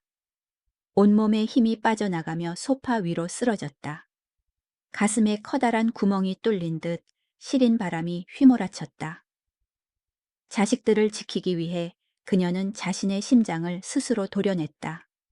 가족은 평안해지겠지. 그녀는 텅 빈 눈으로 어둠을 응시하며 생각했다. 이제 모두가 원하던 대로 되었구나. 하지만 그 평안의 대가로 그녀의 세상은 다시 빛을 잃고 영원한 겨울 속으로 가라앉고 있었다. 한 달의 시간이 흘렀다. 최순자 씨의 집에는 평화가 찾아왔다. 딸 지영은 일주일에 두세 번씩 들러 냉장고를 채워 넣었고 아들 준호는 주말마다 손주들을 데리고 와 잠시 얼굴을 비췄다. 더 이상 집을 팔라는 성화도 낯선 남자에 대한 추궁도 없었다. 모든 것이 정상으로 돌아온 듯 보였다. 하지만 그 평화는 무덤의 평화와 같았다. 최순자는 살아있는 유령이었다. 그녀는 하루 종일 소파에 앉아 멍하니 켜져 있는 TV 화면을 응시했다. 화면 속에서 사람들이 웃고 울어도 그녀의 표정에는 아무런 변화가 없었다. 한때 유일한 낙이었던 뜨개질 바늘은 먼지가 쌓인 채 구석에 처박혀 있었다. 밥은 모래알을 씹는 것 같았고 잠은 시시때때로 찾아오는 악몽에 조각나 있었다. 이병호 씨와의 모든 연락은 끊겼다. 그녀는 그의 번호를 삭제했고 그에게서도 더는 연락이 오지 않았다. 마치 세상에 처음부터 그런 사람이 없었던 것처럼. 딸 지영은 어머니의 이런 변화를 만족스러워했다. 그녀에게 어머니의 생기 잃은 모습은 안정의 증거였다. 역시 어머니는 집에 계셔야 안정이 되신다니까. 그 남자가 정말 어머니를 홀렸던 거야. 지영은 반찬통을 정리하며 혼잣말처럼 중얼거렸다. 그 말은 순자 씨의 텅 빈 가슴을 날카롭게 핥히었지만 그녀는 아무런 대꾸도 하지 않았다. 반박할 힘조차 남아있지 않았다. 그렇게 한 달이 지난 어느 날 오후 지영이 평소보다 굳은 얼굴로 집에 들어섰다. 그녀의 손에는 두툼한 서류 봉투가 들려 있었다. 어머니 앉아보세요. 지영은 거실 테이블 위에 서류를 펼쳐 놓았다. 그것은 부동산 매매 계약서였다. 빼곡하게 들어찬 활자들이 순자 씨의 눈에는 마치 사형 선고서처럼 보였다. 마침 좋은 매수자가 나타났어요. 지금이 집값 제일 좋을 때예요. 더 미루면 손해예요. 지영은 마치 밀린 숙제를 처리하듯 사무적으로 말했다. 어머니는 여기 도장만 찍으시면 돼요. 오피스텔 계약도 다 끝내놨으니까 이사 날짜만 잡으면 돼요. 어머니 편하시라고 이러는 거잖아요. 순자 씨의 시선은 계약서 맨 아래 도장을 찍어야 하는 빈칸에 머물렀다. 저곳에 도장을 찍는 순간 남편과의 45년 역사가 그녀의 삶의 마지막 보루가 공중으로 사라져 버릴 터였다. 지난 한 달간 유령처럼 살아온 것은 어쩌면 이 순간을 위한 예행 연습이었을지도 모른다. 생각할 시간을 좀 다오. 순자 씨가 겨우 쥐어짜낸 목소리는 갈라지고 힘이 없었다. 지영은 못마땅한 표정을 지었지만 금방이라도 쓰러질 듯한 어머니의 모습에 더는 다그치지 못하고 자리에서 일어났다. 내일까지는 결정해 주셔야 해요. 지영이 돌아간 후 순자 씨는 숨이 막혀왔다. 이 집이, 이 보이지 않는 감옥이 그녀의 목을 조여 오는 것 같았다. 그녀는 홀린 듯 겉옷을 걸치고 밖으로 나섰다. 목적지도 없었다. 그저 이 숨 막히는 공간에서 벗어나고 싶었을 뿐이다. 발길이 닿는 대로 걷다 보니 어느새 그와 처음으로 데이트했던 공원에 와 있었다. 가을의 끝자락 앙상한 나뭇가지 사이로 스산한 바람이 불었다. 순자 씨는 벤치에 앉아 텅 빈 공원을 둘러보았다. 바로 그때였다. 공원 저편 늘 그와 함께 앉았던 벤치에 한 노인이 홀로 앉아 있었다. 어깨는 축 처져 있었고 등이 눈에 띄게 굽어 있었다. 땅바닥만 내려다보는 모습이 세상의 모든 시름을 짊어진 듯 외로워 보였다. 순자 씨의 심장이 쿵하고 아프게 내려앉았다. 그 뒷모습이 익숙했다. 이병호 씨였다. 한 달 만에 본 그는 완전히 다른 사람처럼 쇠약해져 있었다. 품위 있던 어깨는 무너져 내렸고 단정하던 걸음걸이는 온데간데 없었다. 순자 씨는 저도 모르게 나무 뒤로 몸을 숨겼다. 차마 나설 용기가 나지 않았다. 그녀의 결정이, 그녀의 모진 거짓말이 한 사람을 저렇게 무너뜨린 것이다. 죄책감이 거대한 파도처럼 밀려와 그녀를 덮쳤다. 자신의 희생으로 가족은 평안을 얻었을지 몰라도 결국 두 사람은 함께 불행해졌다. 이것이 과연 옳은 선택이었을까? 병호 씨는 한참을 미동도 없이 앉아 있다가 무거운 몸을 일으켜 천천히 공원을 빠져나갔다. 그의 굽은 등이 시야에서 사라질 때까지 순자 씨는 숨죽여 그 뒷모습을 지켜보았다. 눈물이 뺨을 타고 하염없이 흘러내렸다. 집으로 돌아온 순자 씨는 더 이상 유령이 아니었다. 그녀의 마음속에서는 무언가 뜨거운 것이 격렬하게 요동치고 있었다. 이대로는 안 된다. 이대로 끝낼 수는 없다. 그녀는 홀린 듯 안방 장롱을 열었다. 장롱 깊숙한 곳 남편의 유품을 넣어둔 낡은 오동나무 상자를 꺼냈다. 먼지 쌓인 상자를 열자 낡은 손목시계 빛바랜 사진들, 그리고 남편의 손때 묻은 만년필이 모습을 드러냈다. 순자 씨는 그 유품들을 어루만지며 남편의 흔적을 더듬었다. 그때 상자 바닥에서 한 번도 본 적 없는 낡은 노트 한 권이 눈에 띄었다. 조심스럽게 노트를 펼치자 그 안에는 남편의 익숙한 필체가 담겨 있었다. 첫 장에는 이렇게 쓰여 있었다. 사랑하는 나의 아내 정자에게. 순자 씨의 눈이 커졌다. 숨이 멎는 것 같았다. 떨리는 손으로 다음 장을 넘겼다. 그것은 남편이 세상을 떠나기 전 마지막 몇 달간 쓴 오직 그녀만을 위한 일기였다. 낡은 노트의 첫 장을 넘기는 최순자 씨의 손가락은 가늘게 떨리고 있었다.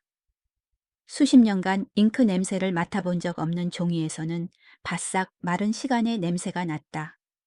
남편의 필체는 병세가 깊어질수록 조금씩 흔들리고 있었지만 그 안에 담긴 마음만은 또렷하게 그녀의 가슴으로 파고들었다. 오늘 의사가 다녀갔다. 남은 시간이 많지 않다고 한다. 이 말을 정자 당신에게 어떻게 전해야 할까? 당신은 분명 나보다 더 아파할 텐데. 평생 고생만 시킨 못난 남편이라 미안할 뿐이다. 순자 씨는 숨을 멈췄다. 남편은 마지막 순간까지 자신의 아픔보다 그녀의 슬픔을 먼저 걱정하고 있었다. 다음 장을 넘겼다. 지영이가 다녀갔다. 결혼할 남자를 데려왔는데 썩 마음에 들지는 않는다. 너무 계산적이고 제 어미를 닮아 고집이 세다. 하지만 정자 당신이 아이의 행복을 위해 애써 웃는 모습을 보니 나도 그저 고개를 끄덕일 수밖에 없었다. 당신은 언제나 그랬다. 당신의 행복보다 자식의 행복이 먼저였지. 한 장 한 장 넘길수록 순자 씨의 눈에서는 뜨거운 눈물이 멈추지 않고 흘러내렸다. 일기는 그녀가 알지 못했던 남편의 속마음을 담담하게 풀어내고 있었다. 무뚝뚝하고 표현에 서툴렀던 남편. 하지만 그는 누구보다 깊은 눈으로 그녀의 삶을, 그녀의 희생을 지켜보고 있었던 것이다. 그리고 마지막 장 거의 힘이 들어가지 않은 희미한 글씨가 그녀의 심장을 꿰뚫었다. 정자야, 내 아내 최순자. 다음 세상이라는 것이 정말 있다면 부디 나 같은 남자는 만나지 마라. 그리고 어머니로도 아내로도 살지 마라. 오직 당신 최순자라는 이름 하나로 당신이 하고 싶은 것 다 하면서 훨훨 날아다니며 살아라. 그게 내가 하늘에서 바라는 유일한 소원이다. 부디 나를 위해 더 이상 울지 말고 당신의 남은 인생을 살아다오. 미안했다. 그리고 사랑했다. 마지막 문장을 읽는 순간 순자 씨는 무너져 내렸다.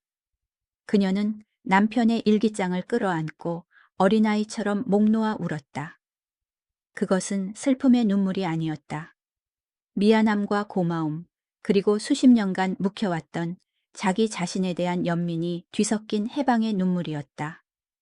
남편은 알고 있었다. 그녀가 얼마나 많은 것을 포기하고 희생하며 살아왔는지를. 그리고 그는 그녀의 행복을, 그녀만의 인생을 진심으로 바라고 있었다. 자식들의 효도라는 이름 아래 서서히 죽어가고 있는 지금의 모습을 남편은 결코 원하지 않았을 것이다. 그녀는 밤새 울었다. 그리고 동이 틀 무렵 눈물을 닦고 자리에서 일어났다. 더 이상 유령 같은 최순자는 없었다. 그녀의 눈은 퉁퉁 부어 있었지만 그 안에는 3년간 단 한 번도 보이지 않았던 단단한 결심의 빛이 서려 있었다. 그녀는 거실 테이블 위에 놓인 부동산 매매 계약서를 집어들었다. 그리고는 망설임 없이 그것을 반으로 또 반으로 갈기갈기 찢어버렸다. 오전 10시. 지영과 준호가 어제 한 약속대로 도장을 받으러 집에 들이닥쳤다.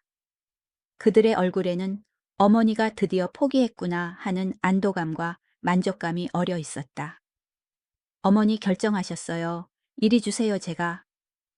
지영이 손을 내미는 순간 그녀의 눈이 테이블 위에 흩뿌려진 종이 조각들을 발견했다. 잠시 그게 무엇인지 파악하지 못하던 지영의 얼굴이 경악으로 물들었다. 이게 뭐예요? 어머니 지금 뭐 하신 거예요? 봤잖니? 네가 가져온 종이 찢어버렸다. 순자 씨의 목소리는 낮고 차분했지만 그 안에는 강철 같은 힘이 실려 있었다. 평생 들어본 적 없는 어머니의 목소리에 지영과 준호는 순간 얼어붙었다. 어머니 미쳤어요. 이게 어떤 기회인데 어머니 노후랑 우리 미래가 걸린 문제라고요. 지영이 이성을 잃고 소리쳤다.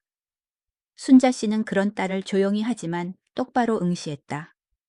더 이상 딸의 분노에 움츠러드는 약한 어머니가 아니었다.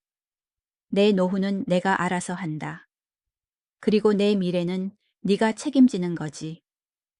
왜 죽은 내 아버지의 피와 땀이 밴 이 집을 팔아서 챙기려 드느냐. 뭐라고요? 지금 저희를 도둑놈 취급하시는 거예요. 그럼 아니냐. 살아생전엔 용돈 한 번 제대로 드린 적 없던 것들이 아비가 죽자마자 그가 남긴 재산에만 눈이 벌게서 어미를 못살게 구는구나. 정곡을 찔린 지영의 얼굴이 불그락 푸르락 변했다. 그녀는 마지막 발악처럼 가장 잔인한 말을 내뱉었다. 어떻게 저희한테 그런 말을 하실 수가 있어요? 그 남자 때문이죠. 그 남자 만나고 어머니가 변했어요. 아버지가 이걸 아시면 얼마나 실망하시겠어요. 하늘에 계신 아버지가 어머니를 부끄러워하실 거라고요. 부끄러워한다는 말. 죽은 남편을 모욕하는 그 말에 순자 씨의 눈빛이 싸늘하게 식었다. 그녀 안에 있던 마지막 인내의 끈이 끊어졌다. 마침 식탁 위에는 아침 식사 때 먹다 남은 물김치 한 그릇이 놓여 있었다. 순자 씨는 망설이지 않았다. 그녀는 김치 그릇을 집어들고 지영의 얼굴을 향해 그대로 했당. 밭킴 치눅 첸반바 맛 지영. 촥 하는 소리와 함께 차가운 김치 국물과 무 조각들이 지영의 잘 차려입은 블라우스와 경악으로 물든 얼굴을 흠뻑 적셨다. 악지영의 비명과 준호의 경악하는 숨소리가 거실을 울렸다. 순자 씨는 떨리는 손으로 문을 가리켰다. 그녀의 눈에서는 불꽃이 튀는 듯했다. 나가. 어머니 당장 내 집에서 나가라고 했다. 다시는 너희 같은 것들 내 눈앞에 나타나지 마라. 그녀는 평생 한 번도 내본 적 없는 고함을 질렀다. 그것은 억눌려 왔던 67년 세월의 울분이었고 자기 자신을 되찾기 위한 처절한 선전포고였다. 지영과 준호는 난생 처음 보는 어머니의 모습에 겁에 질려 아무 말도 못하고 뒷걸음질 쳤다. 그리고는 허둥지둥 집을 빠져나갔다. 쾅 문이 닫히고 순자 씨는 그 자리에 주저앉았다. 온몸이 사시나무처럼 떨렸다. 하지만 이상하게도 후회는 없었다. 오히려 평생 느껴보지 못했던 해방감과 함께 뜨거운 눈물이 뺨을 타고 흘러내렸다. 여보, 보고 있어요. 나 이제야 내 인생을 살아보려고 해요. 그녀는 창밖에 눈부신 햇살을 보며 처음으로 자기 자신을 향해 미소 지었다. 자식들을 내쫓은 후 최순자 씨의 집에는 폭풍이 지나간 자리 같은 고요함이 찾아왔다. 하지만 이전에 죽은 듯한 적막과는 달랐다. 그것은 모든 것을 부수고 난 뒤 맞이하는 새로운 시작을 위한 고요였다. 순자 씨는 지영의 얼굴에 쏟아부었던 김치 국물이 흥건한 바닥을 묵묵히 닦았다. 바닥을 닦는 행위는 마치 자신의 과거를 수십 년간 묵은 체증처럼 쌓여있던 억울함과 희생의 흔적을 지워내는 의식과도 같았다. 며칠간 자식들에게서는 아무런 연락도 오지 않았다. 예전 같았으면 불안하고 초조해서 잠 못 이뤘겠지만 지금은 아니었다. 오히려 전화벨이 울리지 않는 평화가 감사했다. 그녀는 남편의 일기장을 다시 한번 천천히 읽어 내려갔다. 그리고 남편의 마지막 소원을 마음에 새겼다. 오직 당신 최순자라는 이름 하나로. 그 주 주말 순자 씨는 난생 처음으로 혼자 버스를 타고 시내로 나갔다. 목적지는 동네 문화센터였다. 복도를 가득 메운 강좌, 안내문 앞에서 한참을 서성이던 그녀의 눈에 초보자를 위한 플라워 클래스라는 문구가 들어왔다. 살아생전 꽃을 좋아했지만 먹고 살기 바빠 마당에 봉선화 몇 포기 심는 것이 전부였던 삶. 그녀는 망설임 없이 수강 신청서에 최순자라는 이름 석자를 꾹꾹 눌렀었다. 첫 수업이 있던 날 그녀는 젊은 사람들 틈에서 쭈뼛거리며 어쩔 줄 몰라 했다. 하지만 서툰 손으로 장미의 가시를 다듬고 여린 프리지아의 향기를 맡는 순간 잊고 있던 감각들이 깨어나는 것을 느꼈다. 흙과 식물의 생명력이 그녀의 메마른 손끝을 통해 온몸으로 퍼져나갔다. 수업이 끝나고 서툴지만 자신이 직접 만든 작은 꽃다발을 들고 집으로 돌아오는 길. 그녀는 세상을 다 가진 것처럼 행복했다. 집은 더 이상 텅 빈 공간이 아니었다. 그녀가 만든 꽃들이 거실과 부엌을 채우며 집안에 생기를 불어넣었다. 그녀는 혼자 밥을 차려 먹고 혼자 산책을 하고 혼자 책을 읽었다. 하지만 더 이상 외롭지 않았다. 혼자라는 시간이 외로움이 아닌 자유와 평화의 시간이 될 수 있다는 것을 처음으로 깨달았다. 어느 맑은 가을 오후 순자 씨는 익숙한 발걸음에 이끌려 이병호 씨와 데이트했던 카페를 다시 찾았다.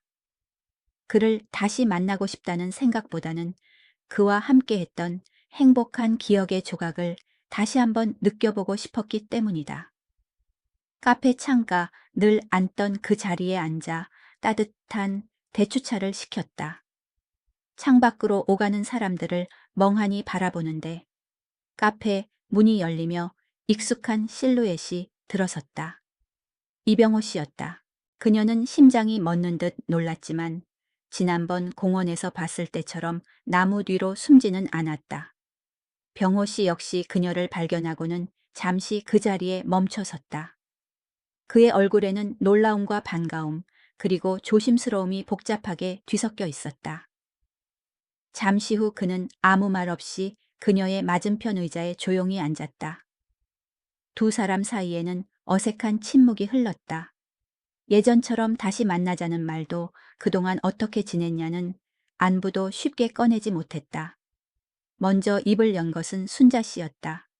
그동안 평안하셨어요?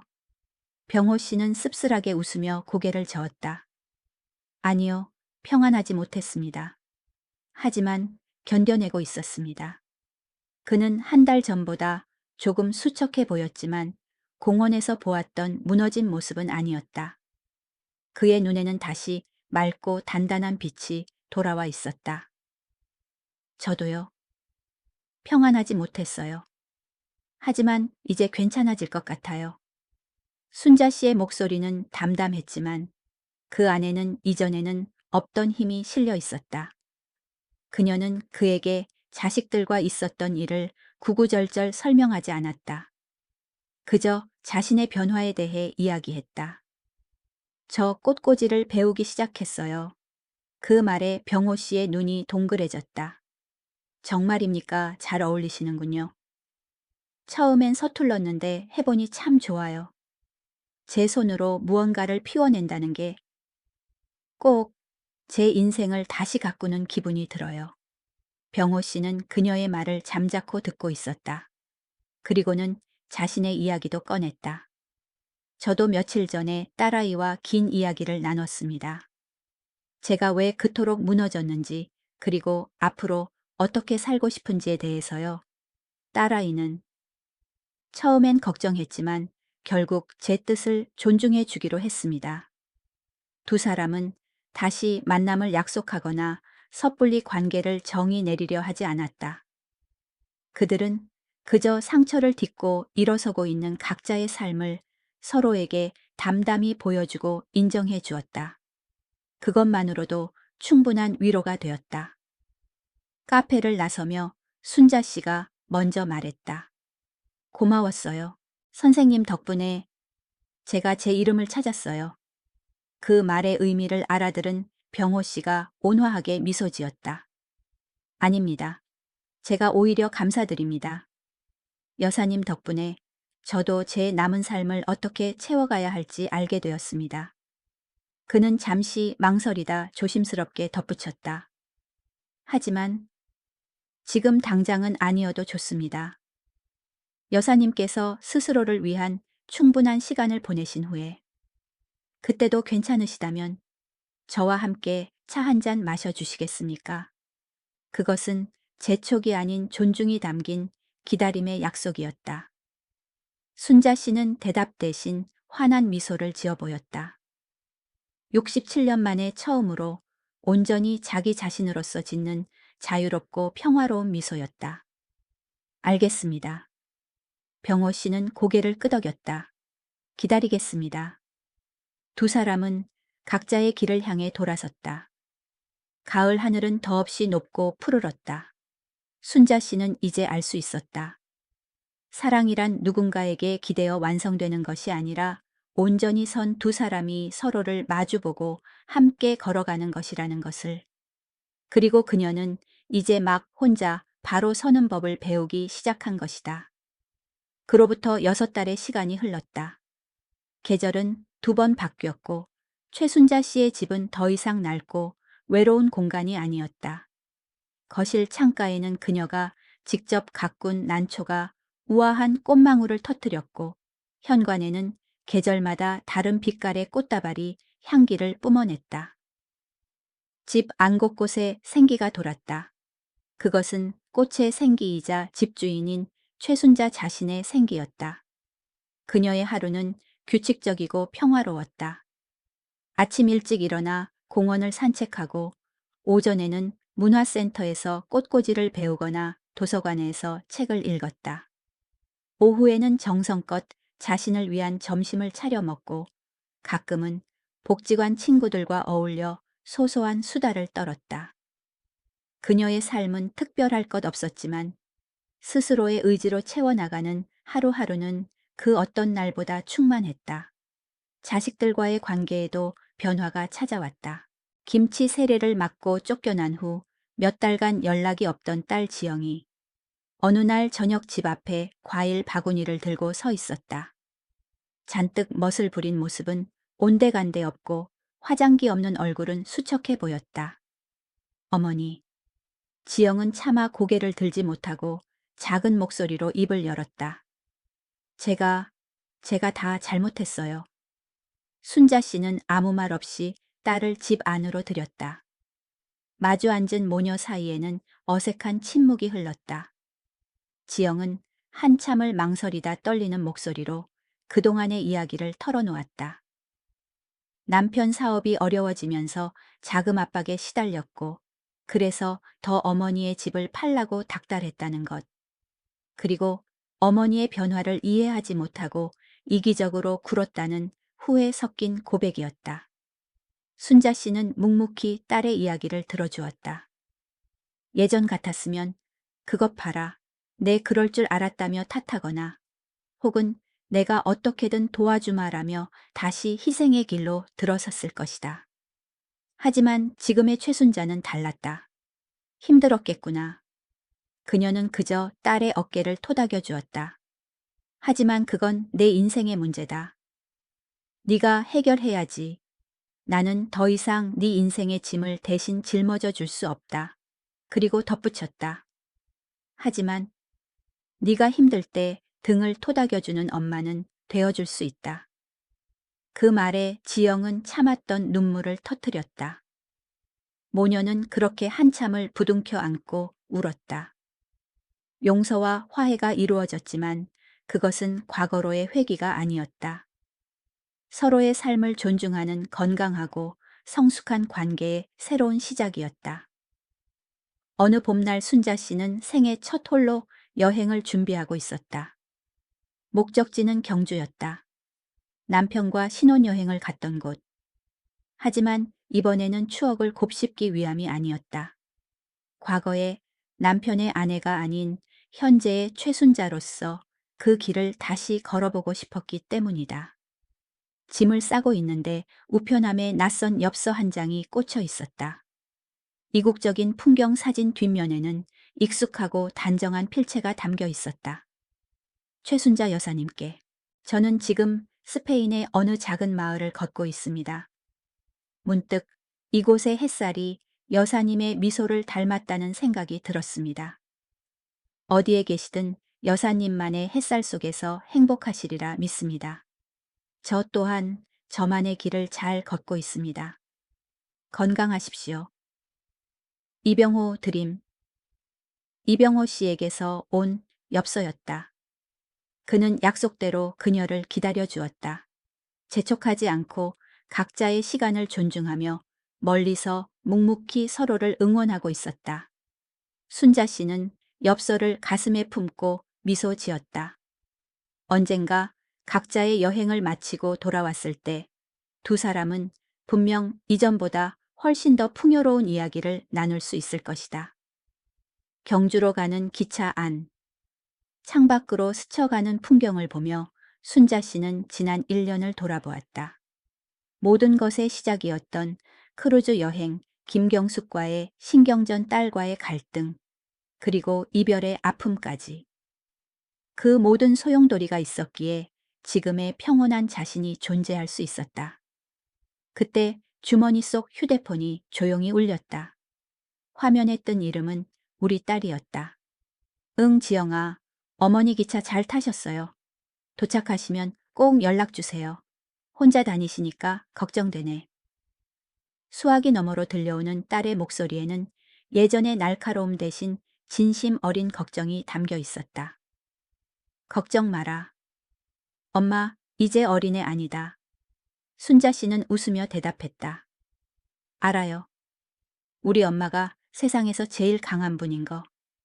전화를 끊고 순자 씨는 창밖으로 시선을 돌렸다. 기차는 어둠의 터널을 지나 눈부신 햇살 속으로 막 빠져나가고 있었다. 마치 그녀의 인생처럼. 그녀는 이제 알았다.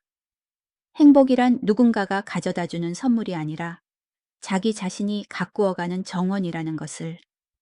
나이는 숫자에 불과하며 진짜 인생은 내가 나로 살기로 결심한 바로 그 순간에 시작된다는 것을. 창밖으로 펼쳐진 찬란한 봄의 풍경을 보며 순자 씨는 나지막이 읊조렸다. 그래, 이제 정말 시작이구나. 67에 맞이한 그녀의 진짜 인생, 그 눈부신 새벽이 지금 막 밝아오고 있었다.